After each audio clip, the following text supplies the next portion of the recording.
할렐루야. 이 저녁에도 천국을 향해서 힘차게 달려가시길 바랍니다. 오늘은 우리가 예레미야 12번째 시간으로 불이 된 말씀이라는 제목으로 같이 말씀을 나누도록 하겠습니다. 불이 된 말씀. 우리 지난주에 1년 전에는 한 사람이라도 라는 제목으로 같이 말씀을 나누었었어요. 하나님께서 예루살렘 성읍을 빨리 다니면서 하나님의 정의를 행하며 진리를 구하는 자 한 사람만 찾아라 그러셨어요. 그러면 그 한 사람 때문에 내가 이 성읍을 멸하지 않으리라. 그 한 사람이 필요합니다. 오늘 이 대한민국도 그 한 사람이 필요한 줄 믿습니다. 하나님을 신령과 진정으로 예배하는 그 한 사람이 필요합니다. 우리 교회에 그런 사람들이 필요해요. 우리 가정에 그런 사람들이 필요합니다. 이 나라에 그런 사람들이 필요해요. 그래서 하나님의 진노를 가로막고 서서 마치 모세와 같이 하나님 도와주옵소서, 긍휼히 여겨 주옵소서. 예수님이 십자가에서 그 말씀하셨고 스데반도 돌에 맞아 죽어가면서 뭐라 그랬어요? 주여 저들의 죄를 저에게 돌리지 마옵소서. 그들이 하는 일을 알지 못하나이다. 예수님이 하셨던 말씀과 동일한 말씀을 하고 있어요. 우리가 그런 하나님의 사람들로 세워지기를 주님의 이름으로 축복합니다. 근데 예루살렘에는 그런 사람들을 찾아보기가 힘들었어요. 그래서 에스겔 9장에 하나님이 그 이마에 그 가증한 일로 인하여 그걸 보면서 탄식하며 우는 자들의 이마에 표를 하라 그러셨어요. 그런 자들은 하나님의 심판에서 건짐을 받으리라. 그런데 이스라엘은 하나님이 징계를 하시는 얼굴이 큰 바위 얼굴 같아서 얼굴이 아주 그냥 돌덩이야. 그래서 부끄러운 줄을 몰라. 하나님이 징계를 받으면서도 부끄러운 줄 모르고 하나님이 책망하시는데도 그걸 깨닫지를 못해. 그런 그들에게 하나님께서는 뭐밖에 남은 게 없어요? 심판밖에 없다라고 말씀하시는 거예요. 그래서 오늘 7절에 뭐라 그러세요? 내가 어찌 용서하겠느냐. 9절에는 뭐라 그러세요? 이 일들에 대하여 벌하지 아니하겠느냐. 어떻게 이것을 그냥 둘 수 있겠느냐라고 말씀하시는 거예요. 하나님께서 그들에게 쉼없이 계속해서 말씀하셨거든요. 우리 예레미야니까 예레미야 44장 한 군데만 보겠습니다. 예레미야 44장 4절입니다.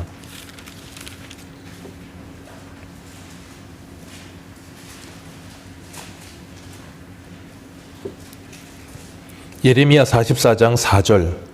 우리 4절과 5절 두 절만 같이 읽습니다. 시작.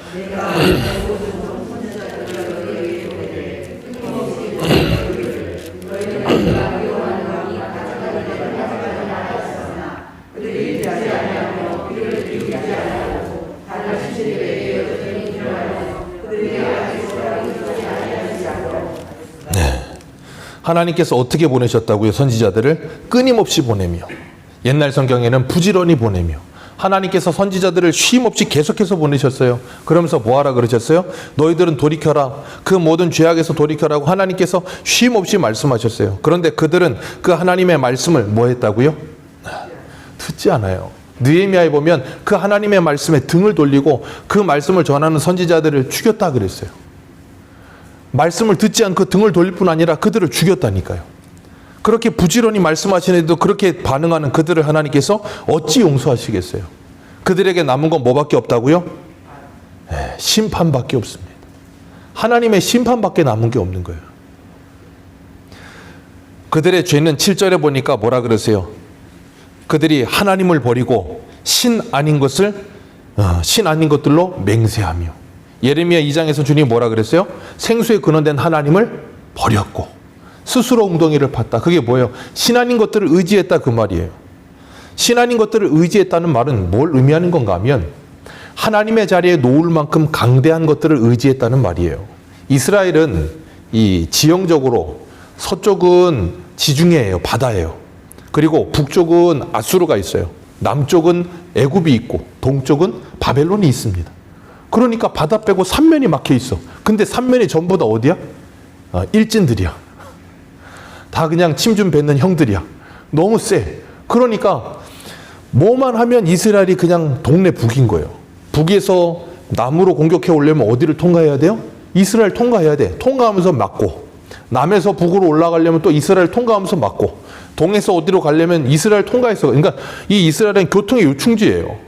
어디 저 지중해 밖으로 나가려고 해도 이스라엘 통과해야 되고, 북으로 갈래도 남으로 갈래도 동으로 갈래도 교통의 요충지다 보니까 그냥 걸리면 맨날 맞는 거예요. 그러니까 매 많이 맞는 애들은 뭐가 빨라요?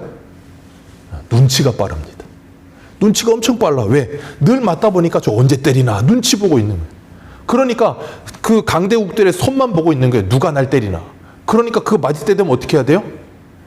그 반대편에 있는 사람들에게 빨리 가서 붙어야 조금이라도 덜 맞아. 그러니까 이스라엘은 항상 강대국도 눈치를 보면서 이쪽으로 붙어야 되나 저쪽으로 붙어야 되나. 마치 우리나라처럼. 우리나라 저 중국, 러시아, 일본 그냥 둘러싸여가지고 맨날 맞아. 맨날 맞아. 요번에도 청년들하고 그 뭐예요? 노량인가? 노량인가 그 영화를 하나 봤어요. 일본하고 싸우는데 청나라 와가지고 뭐 하고 그런 거 나오더라고요. 우리나라는 늘 그냥 동네 북이야. 이스라엘처럼. 그러다 보니까 강대국 의지할 수밖에 없는 거예요. 상황이 그래. 어쩔 수가 없어. 그런데 하나님은 그런 상황에 있는 이스라엘을 향해 뭐라 그러시냐면 그들을 의지하지 말고 하나님을 의지하라는 거예요.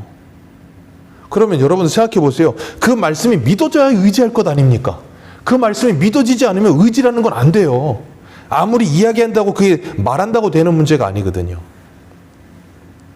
그래서 이사야 31장 3절에 보면 하나님께서 이스라엘 백성들에게 이렇게 말씀하세요. 애굽은 사람이요 신이 아니며 애굽은 사람이요 신이 아니며 그들의 말은 육체요 영이 아니다. 그러니 그 애굽을 의지하지 말아라. 신이 아니고 사람이다 그러시는 거예요. 이사야 2장 22절에는 이렇게 말씀하세요. 너희는 인생을 의지하지 말라. 그의 호흡은 코에 있나니 새 말 가치가 어디 있느냐 그러셨어요. 인생을 의지하지 말래요. 사람 의지하지 말래요. 애굽 의지하지 말래요. 신이 아니라니까요. 그들은 사람이에요. 그 코에 호흡이 닿으면 끝나는 사람이라고요. 사람은 숨으로 코를 들이마시고요. 내뱉지 못하면 죽습니다. 사람은 숨을 내뱉었는데 다시 들이마시면 죽어요. 그게 사람이에요. 어떤 사람도 거기에서 예외는 없어요. 아무리 위대해 보이고 아무리 강대해 보여도 죽음 앞에서 사람은 그렇게 연약한 존재라니까요. 그런데 우리는 그 사람이 살아있을 동안에는 너무나도 어떻게 보여요? 커 보인다니까. 그래서 민수기 13장에 이스라엘 백성들이 가나안 땅 40일 정탐하고 돌아와서 뭐라 그래요? 좋은 땅 맞다. 그런데 거기 누구 산다? 아낙 자손 산다. 그들은 거인이라. 우리는 스스로 보기에도 어떻다? 메뚜기와 같다. 이게 바로 열등감이잖아요. 컴플렉스. 내 눈에 보기에는 아낙 자손이 그냥 골리앗 같아 보이는 거야. 그러니까 어떻게 해요? 나는 스스로 메뚜기야. 마치 골리앗 앞에 이스라엘 백성들하고 똑같은 거예요. 근데 누구만? 여호수아와 갈렙만, 다윗만 누구를 믿는? 하나님을 믿는 그 사람들만 그들은 우리의 밥이라고 하고 그들 앞에 나아갈 수가 있는 거예요. 오늘날도 똑같아요. 예수 그리스도를 믿는 사람만 하나님을 의지합니다. 믿지 않는 사람은 골리앗을 의지하게 돼 있어요. 그래서 사울은 평생에 힘 있는 자, 용맹한 자 한번 보면 뭐 했다고요? 자기 옆에 두었더라. 왜요? 골리앗이 힘이라고 생각하니까. 하나님을 힘이라고 믿지를 못하는 거예요. 알기는 알죠. 사울도 하나님의 말씀을 얼마나 많이 알겠습니까? 알기는 알아요. 근데 믿어지지 않는 거예요. 그러니까 현실에 문제가 찾아오면 하나님을 찾는 게 아니라 뭘 찾아요? 내가 힘이라고 생각하는 걸 찾게 돼 있어요. 오늘 이스라엘 백성들이 그렇다니까요. 내 자녀가 나를 버리고 하나님을 버리고 신 아닌 것에 맹세하고 내가 그들을 배불려 놨더니 배불러서 이제 쓸데없는 일을 하더라는 거예요. 사람은 배부르기 전에는 배부르면 만족할 거라고 생각하거든요. 그래서 그런 말 있잖아요. 우리가 앉으면 눕고 싶고 누우면 자고 싶고 그게 사람이에요. 먹을 것 없어 하고 천둥 벌거숭이 같은 거를 하나님께서 걷어두면 걷어주기만 해도 감사한 것 같은데 걷어줬더니 이제는 뭐예요? 눕고 싶은 거야. 누우면 또 뭐 하고 싶다고요? 자고 싶은 거야. 하나님이 배부르게 해주셨더니 이제는 배부르고 등 따시니까 이제 뭐예요? 쓸데없는 짓을 하는 거예요. 우리나라 예전에는 그렇게 죄 안 짓고 살았거든요. 쓰잘데기 없는 죄들 안 지었습니다. 왠지 아세요? 배고파서요. 진짜예요. 우리나라가 배고플 때는 이렇게 쓰잘데기 없는 죄를 안 지었어요. 그거 지을 여력이 없어. 그걸 지을 돈도 없고 여력도 없으니까 어떡하냐면 일단 배불러야 돼. 그래서 죽으라고 일했습니다. 그래서 이제는 잘 살게 됐어요. 그랬더니 어떻게 된다고요? 하나님께서 배불려 놨더니 뭐 했다고요? 간음하며 창기의 집에 허다히 모이며 두루 다니는 살찐 순말같이 각기 이웃의 아내를 따르며 소리 지르느니라. 온갖 음행이 가득한 나라가 되어버리는 거예요. 그게 오늘날 우리나라 아닙니까?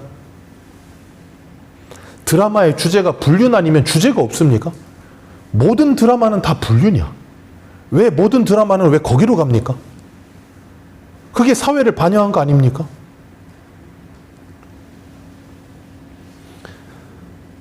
하나님을 떠난 인생들의 모습이 이렇다는 걸 하나님께서 우리에게 단박에 보여주시는 거예요. 그게 호세아가 고멜이잖아요.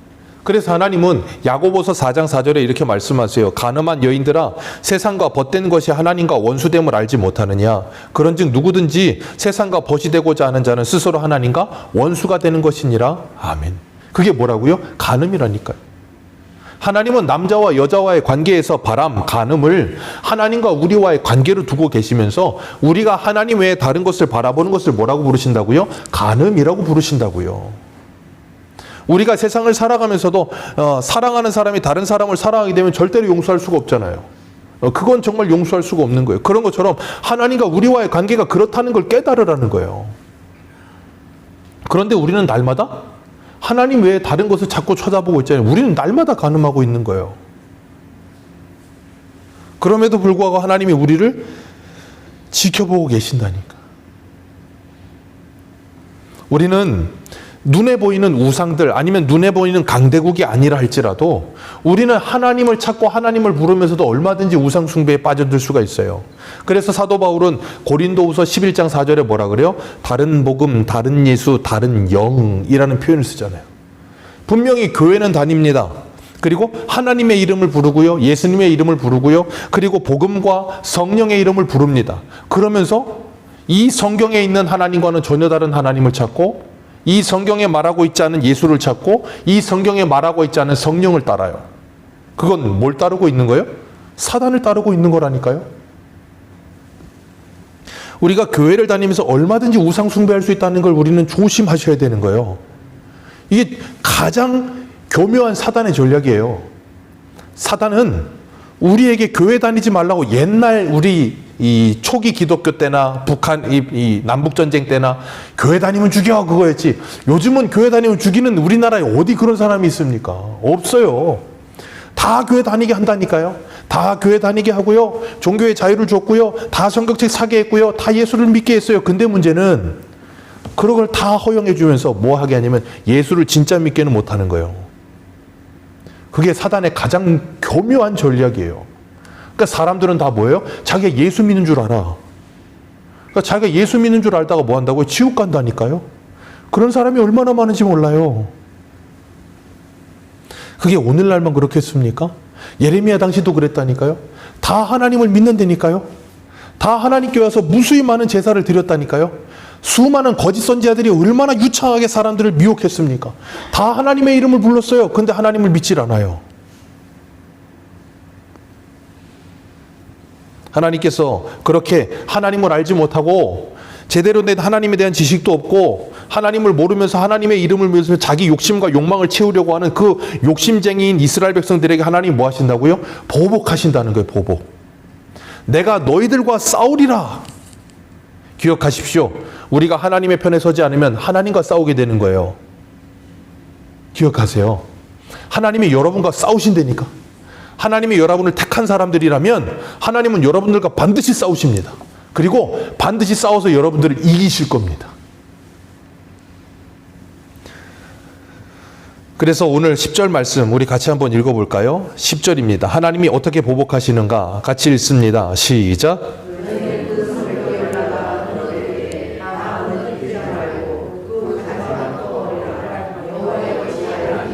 아멘. 가지만 꺾어버려라. 그거 여호와의 것이 아니다. 그래서 그들을 뭐 한다고요? 꺾어버리는 거예요. 로마서 11장에도 보면 사도 바울이 돌, 감람나무 접붙이는 거에 대해서 설명하면서 유대인과 이방인들에 대해서 이야기하잖아요. 그 가지를 꺾어버리고 이방인들 갖다 접붙여버리시는 거예요. 왜요? 그들이 하나님을 버리고 떠나버렸기 때문에. 그래서 그 가지들을 꺾어버려라 그러신다고요. 요한복음 15장에도 예수님이 포도나무 비유를 말씀하시면서 나는 포도나무요 너희는 가지니. 너희는 나를 떠나서는 아무것도 할 수 없느니라. 그 가지를 열매를 맺지 않는 가지들은 주님께서 뭐 하신다고요? 다 제거하신다고. 제거하신다. 다 제거해 버리실 거라니까. 그래서 하나님께서 참 감사한 건 다 무너뜨리지는 않고 그 가지만 꺾어버리게 하셨어요. 가지만 꺾어버리게 하셨다는 건 뭐 한 거예요? 이스라엘에게 소망을 두시는 거예요. 그걸 남은 자 사상이라고도 하고 구루터기 신앙이라고도 그래요. 이사야와 예레미야에 그걸 표현하고 있는데, 하나님께서 그렇게 말씀하시면서 이스라엘이 얼마나 하나님 앞에 심히 범죄했었는가. 11절 말씀에 이렇게 말씀하세요. 11절 같이 11절과 12절입니다. 시작. 여호와의 말씀이니라 이스라엘의 집과 유다의 집이 내게 심히 반역하였느니라. 그 반역의 내용이에요. 시작. 그들이 여호와를 인정하지 아니하며 말하기를 여호와께서 계시지 아니하며 재앙이 우리에게 임하지 아니할 것이요 우리가 칼과 기근에 보지 아니할 것이며 선지자들은 바람이라 말씀이 그들의 속에 있지 아니한즉 그같이 그들이 당하리라 하느니라. 아멘. 이게 뭐라고요? 꺾여버릴 가지들, 꺾여버릴 가지들의 모습. 그들이 뭐 한다고요? 여호와를 인정하지 아니하며. 우리 시편 14편 한 군데만 읽어볼까요? 시편 14편 1절입니다.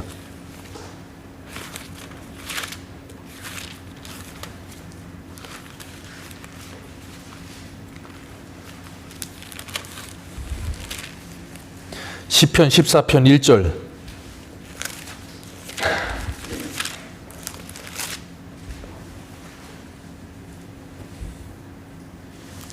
(14편 1절에서 4절까지만 우리 같이 읽겠습니다. 시작.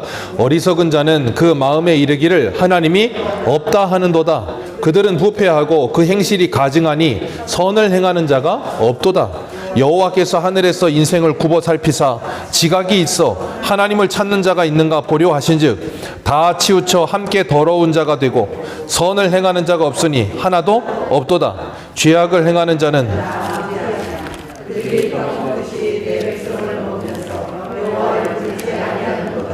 아멘. 여기 보면 뭐라 그러세요? 어리석은 자들은 그 마음에 이르기를 누가 없다 한다고요? 하나님이 없다 한다. 그러면서 하나님께서 인생을 굽어 살피시고 지각이 있는, 그래서 하나님을 찾는 사람이 있는가 보려고 했더니 다 치우쳐도 더러운 자가 되고 선을 행한 자가 하나도 없도다. 더러운 자들 하나도 없도다. 그게 사도 바울이 로마서 3장에 인용한 말씀이잖아요. 그 모든 자가 그렇게 죄 아래 있다고 선언되었다고요. 그래서 우리에게 누가 필요하다고요? 예수 그리스도가 필요한 거예요. 이스라엘 백성들의 이런 모습이 그냥 있는 게 아니라고요. 하나님께서 이스라엘이 왜 이렇게 되어지도록 그냥 내어버려 두시는 줄 아세요? 이유는 딱 하나입니다. 인간의 수준에서 하나님의 구원을 받을 수 있는 사람은 하나도 없다는 걸 가르치시는 거예요. 그래서 남유다와 북이스라엘 왕들을 보세요. 창세기부터 말라기까지를 보세요. 그들에게 소망이 있는가? 소망이란 없어요. 그래서 누가 와야 돼요? 구약에 예언된 그 메시아 구세주가 와야만 그들이 하나님의 구원을 받을 수 있다는 걸 성경 전체를 통해서 우리에게 가르치고 계시는 거예요. 그래서 구약은 누구를 예표하고 있어요? 오실 메시아인 예수 그리스도를 예표하고 있고, 신약은 오신 메시아 그리고 다시 오실 메시아를 우리에게 예표하고 있는 거예요. 그래서 신구약 모든 성경은 하나님의 언약이신 예수 그리스도를 말하고 있는 거예요. 그렇기 때문에 구약을 보면 이렇게 암울하고 암담한 거예요. 왜? 인간이 스스로가 자기의 힘으로 어떤 존재가 되는지를 하나님이 인간의 밑바닥을 보여주고 계시기 때문에. 하나님이 없다 한다니까요. 왜? 눈에 보이지 않잖아요. 하나님이 눈에 보이면 믿기 좋을 텐데 눈에 보이시질 않는 거예요. 그러다 보니까 디도서 1장에도 보면 디도서 1장 16절에 그들이 하나님을 시인하나 행위로는 부인하니 가증한 자요 복종하지 아니하는 자요 모든 선한 일을 버리는 자니라. 아멘. 입으로는 시인합니다. 오늘 본문에 나오고 있는 이 5장 12절 그들이 여호와를 인정하지 아니하며 그랬어요. 여호와를 인정하지 않는다는 말은 뭘 의미하는 건가 하면 자기들이 생각하는, 그러니까 쉽게 말하면 자기들이 생각하는 하나님은 인정하는데 예레미야가 말씀하시는 그 하나님을 인정할 수 없다는 거예요. 예레미야가 지금 하고 있는 그 말씀은 뭔데? 하나님께서 너희들을 심판하실 것이다. 너희들은 바벨론의 포로로 끌려가게 될 것이다. 하나님은 심판의 하나님이시다를 전하고 있는데 그 당시 거짓 선지자들은 뭘 전했어요? 하나님은 우리를 회복시키실 것이다. 하나님은 우리를 고쳐주실 것이다. 우리에게 복을 주실 것이다. 그러니까 예레미야가 말하고 있는 그 하나님을 인정할 수가 없는 거예요. 첫 번째는 시편 14편에 그 어리석은 자들처럼 하나님은 없다 하면서 하나님을 아예 인정하지 않는 사람과 함께 이 예루살렘 안에는 적어도 이 유대인들은 하나님을 그렇게 없다 말하는 사람들은 거의 없다고요. 하나님은 있다라고 말한다고요. 근데 그 하나님은 어떤 하나님? 내 입맛에 맞는 하나님.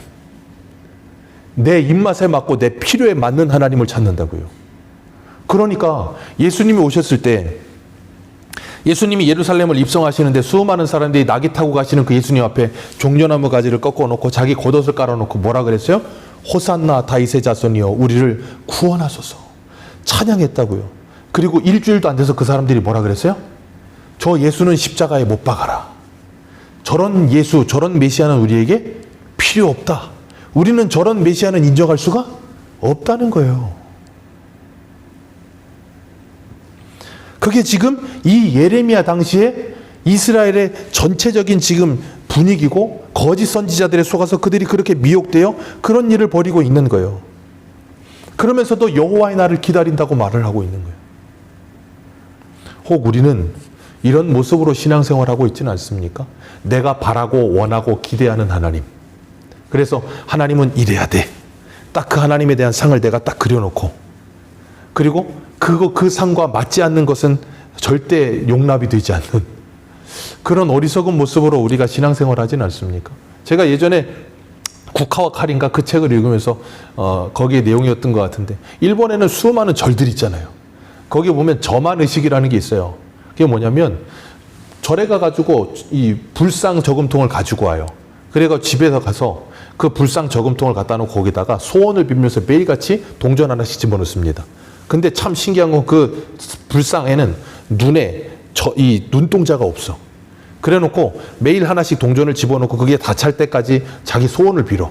그래 놓고 만약에 그 소원이 이루어지잖아요? 그럼 그걸 가지고 절에 갑니다. 그럼 그걸 갖다 놓고 거기다가 눈동자를 찍어줘요. 그리고 그걸 갖다 놔. 그리고 만약에 소원 안 들어주잖아요? 그거 깨트려 버립니다. 그거 갖다 버리고 다시 하나 가지고 와. 또 집어넣어. 언제까지? 확 천마리 접을 때까지. 혹 우리가 그렇게 하나님 믿지는 않습니까? 내가 원하는 대로, 내가 바라는 대로.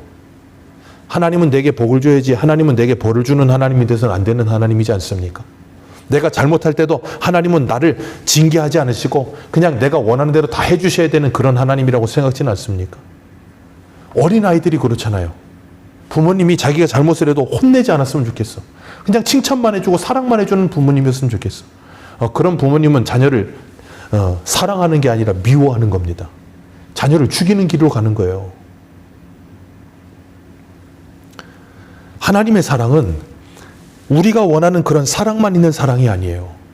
호세아를 보세요. 하나님의 사랑은 어떤 사랑이라고 해서 제가 예전에 불같은 사랑, 전쟁 같은 사랑. 하나님은 치열하게 우리에게 전쟁하듯이 산쟁하시면서 우리를 하나님의 사람으로 만들어내시며 우리를 하나님이 원하시는 그 영광스러운 자리에까지 올려놓으시기 위해 우리에게 찾아오시는 하나님이라니까요. 우리가 원하는 대로 그냥 내버려두고 내가 바라는 것만 주는 그런 알라딘의 지니 램프 같은 하나님이 아니세요. 우리가 그런 하나님을 인정하지 못하면 우리의 신앙생활은 어려움이 많을 거예요. 그래서 예수님이 뭐라 했어요? 나로 인하여 실족하는 자는 나로 인하여 실족하지 않는 자는 복이 있느니. 날마다 실족하게 돼 있어. 왜? 하나님을 제대로 모르니까. 그렇기 때문에 우리는 자꾸 그 하나님을 제대로 인정하지를 못하니까. 우리 주일 오전에도 말씀을 나눴잖아요. 예수님을 향해서 십자가에 달려있는데 뭐라 그랬어요? 거기서 내려와 봐라. 능력을 봐라. 그럼 내가 뭐 하겠다? 믿겠다. 그러면서 하나님을 조롱하고 하나님을 무시합니다. 하나님께서 14절 말씀에 이렇게 말씀하세요. 그래서 그들이 선지자들은 바람이라 그러고 그들의 말은 아무것도 아니라 속이 비어있다. 그러면서 그들의 말한 대로 다 당할 거다. 쉽게 말하면 표적으로 삼아서 예레미야한테 하는 말이에요. 나라 망한다 그러고 너희들은 하나님이 심판받는다 그러고 그러니까 그 말은 다 헛된 바람이라. 그러면서 그들이 말한 그대로 그들이 하나님께 심판을 받을 거다. 그래버린 거예요. 거짓 선지자들이. 그러니까 하나님께서 15절에 이렇게 14절에 이렇게 말씀하세요. 14절 같이 읽습니다. 시작.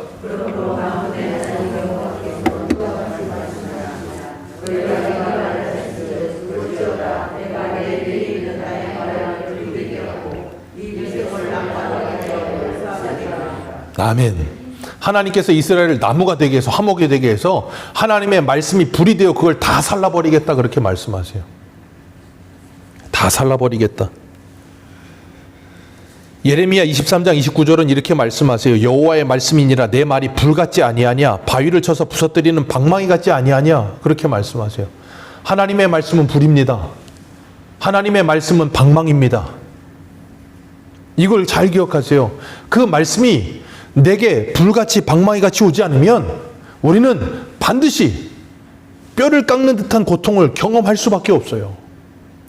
그러니까 우리가 그런 말을 할 때가 있어요. 때로 은혜가 떨어지고 내가 하나님과 교제가 깊어지지 않을 때 하나님의 말씀이 내게 불같이 오고 방망이같이 오면 어때요? 베드로전서의 말씀처럼 거치는 돌 부딪히는 반석이 되어서 껄끄러운 거야. 그러니까 목사님이 나를 때리네 나를 치네. 네, 기억하십시오. 저는 별명이 뭐라고요? 모두 까기 인형. 저뿐 아니라 모두를 깝니다. 하나님의 말씀은 저와 여러분들을 다 까십니다. 그래서 그 말씀에 까여야, 그래서 우리가 다듬어져야 성도가 되는 거예요. 그 말씀에 다듬어지고 깎여지지 않으면 성도가 되지 않아요. 성도가 되지 않는다는 말이 신분적으로 성도가 되지 않는다는 말이 아니에요. 상태적으로 우리는 예수 그리스도를 믿으면 그 즉시로 거룩한 백성 성도가 됩니다. 그러나 그 성도가 된 우리를 하나님께서 성도가 될 때까지 우리를 뭐 한다고요? 붙들고 다듬어 가시며 만들어 가시며 깎아 가신다니까요. 그래서 에베소 2장 그러잖아요. 우리는 하나님의 만드신 바라. 하나님의 만드신 바라. 하나님이 우리를 만들어 가신다니까요. 빚어 가신다니까요. 그래서 여러분이 힘드신 거예요. 그래서 히브리서 12장 29절 이렇게 말씀하세요. 우리 하나님은 소멸하는 불이십니다. 우리 하나님은 소멸하는 불이십니다. 불은 뭐 하는 데 씁니까? 태우는 데 쓰죠. 태우는 데 쓰는데 태우는데 그 불이 태우는 것만 하는 게 아니라 뭐도 걸러내요? 태우면서 불순물도 다 걸러내요. 그리고 나무를 만들 때 나무를 강하게 만들기 위해서 물에 집어넣기도 하지만 어디에다가 그을리죠? 불에다 그을리잖아요. 그래야 나무가 더 단단해지잖아요. 그런 것처럼 하나님께서는 소멸하는 불이 되셔서 우리 안에 모든 더러운 죄들을 다 소멸하시고 태우시며 우리를 더 뭐하게 하세요? 더 단단하게 만들어 가시는 거예요. 그렇게 만드시기 위해 뭘로 찾아오신다고요? 말씀으로 찾아오신다고요. 선지자들의 입술을 통해 찾아오신다고요. 그래서 에베소서 6장에서는 하나님의 말씀은 검이라 그러셨고 시편 119편 105절에는 하나님의 말씀은 내 발의 등이요 내 길에 빛이라 하시면서 빛으로 찾아오시고, 그래서 그 말씀의 빛이 우리에게 비춰지면 에베소서 5장의 말씀처럼 그 어두움이 뭘로 변해요? 빛으로 변하게 되는 거예요. 그런 놀라운 은혜가 일어나게 되는 거예요. 그 빛이 비추는데 그 빛을 받지 못하면 어두움은 계속 어두로 남는 거예요. 그 말씀의 검, 소멸하는 불이 우리를 태우시고 우리를 깎아내셔야만 우리가 하나님의 작품이 되어져 가는 거예요. 그래서 우리는 들을 때마다, 말씀을 들을 때마다 우리가 흔히 그런 표현 쓰잖아요. 회개의 영을 우리에게 불어넣어 주사. 그 회개의 영이 누구예요? 성령. 성령이 임하시면 요한복음 16장에 뭐 하신다 그랬어요? 죄에 대하여, 의에 대하여, 심판에 대하여 너희들에게 깨닫게 하리라. 성령이 임하면 죄가 뭔지, 심판이 뭔지, 의가 뭔지를 바르게 알게 되는 거예요. 그리고 나면 내 모습이 바르게 보이면서 그 말씀 앞에 내가 날마다 부셔지는 거예요. 그럴 때 뭐예요?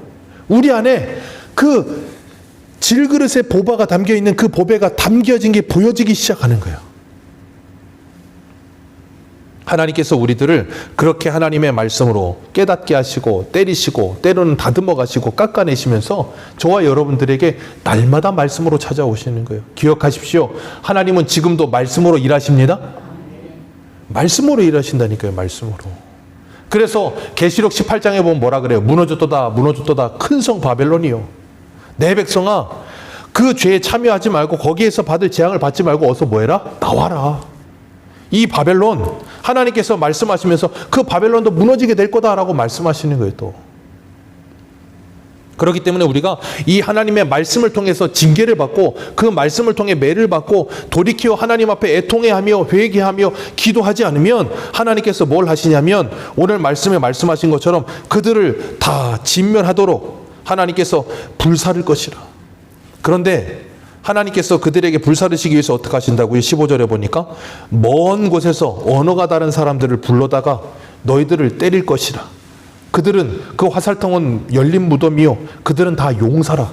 그런 무서운 자들이 달려들어와서 너희들을 때릴 것인데 문제가 아니고 감사한 것은 18절 같이 읽습니다. 18절입니다. 시작.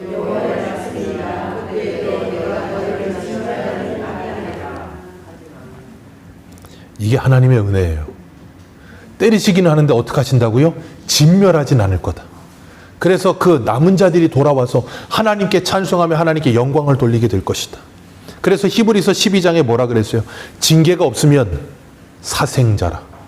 그 아들은 반드시 뭐가 있다? 징계가 있다. 그러나 그 징계는 당할 동안에는 기뻐 보이지 않으나 후에는 의의 평강한 열매를 맺게 하느니라.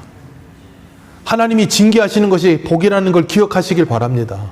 내가 잘못된 길로 갈 때 하나님께서 사람 막대기 인생 채찍을 사용하셔서 쓰디쓴 인생의 실패를 경험하기도 하시고 내게 아픔이 찾아오기도 하실 때 기억하세요. 그게 아픔이 아픔으로 끝나지 않고 하나님이 그걸 통해서 우리들에게 하나님을 배우게 하시고 하나님이 내게 베푸신 은혜가 얼마나 큰 건지를 배우게 하신다니까요.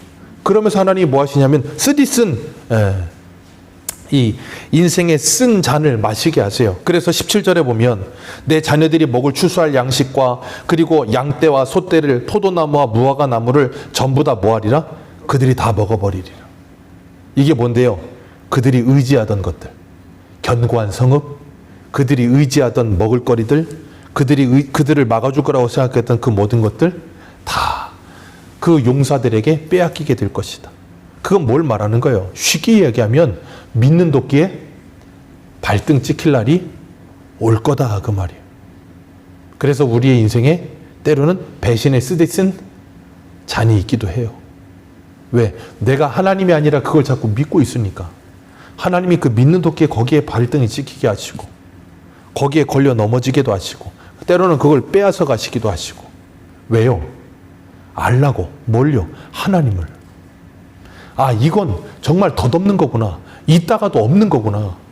욥이 고백한 것처럼 주신 이도 여호와시고 거두어 가시는 이도 여호와 하나님이시구나. 잠깐 있다 사라지는 것들이구나.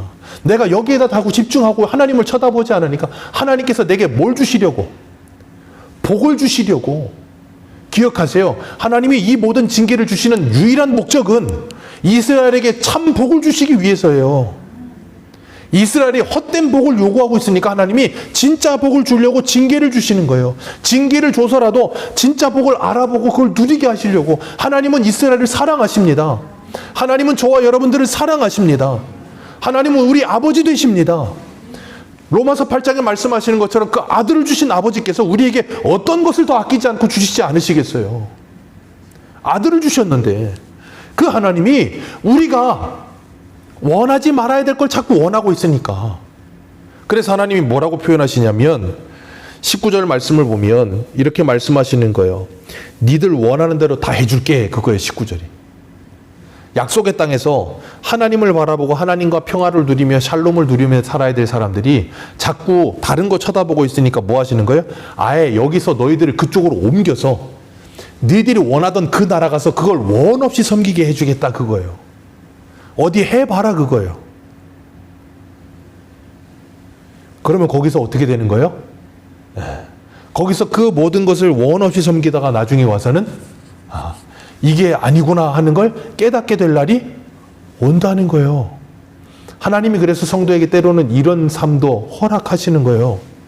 왜요? 우리로 하여금 내 스스로가 그걸 깨닫고 하나님께 돌이키게 만들어내시기 위해서. 그래서 호세아에 보면 호세아 3장 16절 여호와께서 이르시되 그 날에 내가 나를 내 남편이라 일컫고 다시는 내 바알이라 일컫지 아니하리라. 내가 바알들의 이름을 그 입에서 제거하여 다시는 그의 이름을 기억하여 부르는 일이 없게 하리라. 그러려면 어떻게 해야 돼요? 아예 거기 가서 치가 떨려야 되는 거야. 마치 탕자의 비유에 그 집 나간 탕자처럼 끝에 가다가 나중에는 어떻게 된다고요? 모든 걸 다 말아먹고 돼지들이나 먹는 그 쥐염염매를 주는 사람도 없어. 그 끝에 가니까 이제는 뭐예요? 그제서야 누가 생각나? 아버지가 생각나잖아요. 그리고 돌아온다고요. 그 아들은 다시 그리로 가고 싶어 가라 그래도 안 간다니까? 왜? 막장에 가봤어. 막장에 가서 보니까 이거는 아니야. 그걸 깨닫는 거예요. 그래서 솔로몬이 그 인생의 막장을 가봤잖아요. 공부의 막장을 가봤고 여자의 막장을 가봤고 술의 막장을 가봤고 모든 것의 끝을 가본 그 솔로몬이 전도서에 뭐라 그래요? 전도서 1장 2절에 헛되고 헛되며 헛되고 헛되니 모든 게 다 헛되더라. 전도서 12장 13절은 뭐라 그럽니까? 일의 결국을 내가 다 들었으니 일의 결국을 내가 다 들었으니 여호와를 경외하고 그 말씀을 지켜야 하는 것이 사람의 본분이더라. 그게 진짜 행복이더라. 뭘 해봐도 진짜 만족은 없고 진짜 행복은 없더라. 분명히 잠깐의 행복은 있어요. 잠깐의 쾌락도 있고요. 죄를 짓거나 우리가 다른 무언가를 하면 그 순간의 쾌락과 즐거움은 있어요. 순간. 근데 그 순간이 지나고 나면 젊은 사람들 용어로 현타가 와요. 현실 자각 타임. 내가 이게 뭐 하는 짓거리인가? 그런 시간이 와요. 그리고 조금 있다가 또 그 달콤함에 쏙 빠졌다가 내가 이게 뭐 하는 짓거리인가? 그게 반복되죠. 반복되다가 나중에는 어떻게 돼요? 그 잠깐의 즐거움도 없어져 버려요. 근데 거기서 빠져나오질 못해. 그 막장에 치달아. 그리고 나면 뭐 한다고요? 전부여. 그때 그 노래 부르면서 오는 거예요, 이제. 주제가가 돼서. 그리고 하나님 앞 엎드려서 뭐라 그래? 주여 저를 용서하여 주옵소서. 하나님이 긍휼히 여기셔서 용서해 주시면 어떻게 돼요? 그 구원의 은혜의 감격에 대한 철저한 깨달음과 그 놀라운 사랑을 이 가슴이 온통 자각하게 되는 거예요. 그리고 나면 그때부터 뭐예요? 에스겔의 말씀처럼 아무런 말이 없어지고 하나님의 은혜에 감사밖에 없는 거예요. 그렇게 될 때까지 하나님이 우리를 데리고 가신다니까. 그 자리에도 하나님은 거기 계세요. 그래서 하나님이 에스겔에 뭐라 그래요? 너희들 때문에 더럽혀진 내 이름을 내가 영광스럽게 하리라 그러잖아요. 하나님이 이스라엘이 바벨론의 멸망을 당할 때 옛날에는 나라와 나라의 전쟁은 신과 신의 전쟁이에요. 그러니까 이스라엘이 바벨론에게 지면 바벨론 신이 이스라엘의 신보다 강한 거예요. 하나님이 그런 모욕을 당하시면서까지 이스라엘을 바벨론에 보내신다고요. 왜? 그들을 사랑하시니까. 자식을 위해서 모욕을 감수하시는 거예요. 그게 부모님의 사랑이잖아요. 그리고 그들이 70년을 고생하는데 그 고생 가운데 하나님은 그들과 함께하고 계신다니까. 그래서 그들을 돌이켜내시는 거예요. 그게 바로 하나님의 은혜예요. 그 은혜를 받았기 때문에 우리가 오늘 여기에 있잖아요. 그리고 여전히 그 은혜를 받았음에도 불구하고 또 곁길로 갈 때 하나님이 뭐 하신다고요? 소멸하는 불이 되어 우리를 태우시는 거예요. 그럼 우리는 그 태움을 받을 때 어떻게 해요? 아 뜨거 하면서 또 정신 차리고. 그래서 히브리서 12장에 하나님이 또 한 번뿐 아니라 하늘뿐 아니라 땅도 진동할 때가 오나니 만들어지고 떨어질 거 모든 것들은 다 흔들어서 떨어뜨려 버리시고. 요번에도 일본에 지진 7.6 일어나니까 참 안타깝게 그 방송 나왔다는데도 사람들이 안 도망갔다면서요. 하도 일본은 그런 게 많으니까. 그러다가 또 참 안타까운 일들이 일어났는데 그런 일들이 일어난다는 거예요. 자꾸 흔들어 놓는 거예요. 자꾸 흔들어 놓으면 어떻게 되겠어요?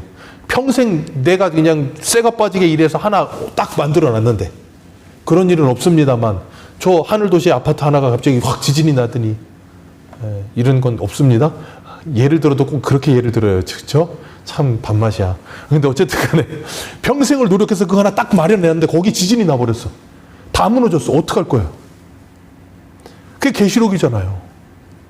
그래서 영원히 기둥이 되게 하겠다 그 말씀이 나와요. 그게 무슨 교회에게 주신 말씀이에요? 빌라델피아 교회인가? 그 첫 번째 에베소 서머나 버가몬가요? 서머나인가? 거기에 기둥 그 하나님의 집에 기둥이 되게 하리라는 말씀이 나오거든요. 그게 왜 그러냐면 그 지역이 지진이 자주 나요. 지금 터키도 재작년에 한번 나왔고 완전히 무너졌잖아요. 그 지역이 그렇게 지진이 나는 지역이라고요. 그러니까 그게 자꾸 지진 나서 흔들려서 무너지니까 네가 예수 그리스도 믿고 끝까지 견디면 이기면 하나님의 나라의 기둥이 되어 흔들리지 않는 집을 주리라 그 말씀하시는 거예요. 그러니까 우리가 이 땅에서 흔들리는 것들이 다 무너지는 것들을 보면서 히브리서 12장에 뭐라 그랬어요? 영원히 흔들리지 않는 나라를 받았으니 그게 누구예요? 예수 그리스도를 받았으니 이제는 뭘 받자? 은혜를 받자 그러잖아요. 그 하나님의 은혜로 말미암아 하나님이 우리를 돌이키셔서 우리가 다 진멸당하지 않고 다리 하나님께서 우리를 회복시킬 때가 오실 텐데 그때가 되면 이제는 뭐 해야 돼요? 이제 은혜 받자. 우리가 새해가 됐습니다. 하나님께서 우리를 회복시킬 줄 믿습니다. 하나님의 말씀이 칼이 되고 하나님의 말씀이 불이 되고 하나님의 말씀이 몽둥이가 돼서 나를 쳐서 나를 태워서 나를 깎아내서 내 죄들을 다 덜어내시고 나를 변화시키시고 나면 그 은혜가 우리를 다시금 살게 할 줄 믿습니다. 그래서 그 은혜는 저와 여러분들을 회복시키세요. 그래서 오늘 새벽에도 모세가 120세가 되어도 눈이 흐리지 않고 그 기력이 쇠하지 않던 것처럼 하나님의 은혜가 저와 여러분들을 다시 이렇게 세우시면 우리의 영의 눈이 흐려지지 않을 줄 믿습니다. 우리의 육신의 이 기력이 쇠하더라도 우리의 영적인 기력은 쇠하지 않도록 성령의 충만함을 주실 줄 믿습니다. 생명의 양식 되시는 하나님의 말씀을 날마다 먹으시고 그 말씀을 통해 날마다 새롭게 되어 가시면서 저와 여러분들이 정말 하나님의 그 놀라운 구원의 은혜를 찬송하며 하나님께 영광 돌려드리는 복된 하나님의 사람들로 올 한 해를 시작하시기를 주님의 이름으로 축복합니다. 기도합니다.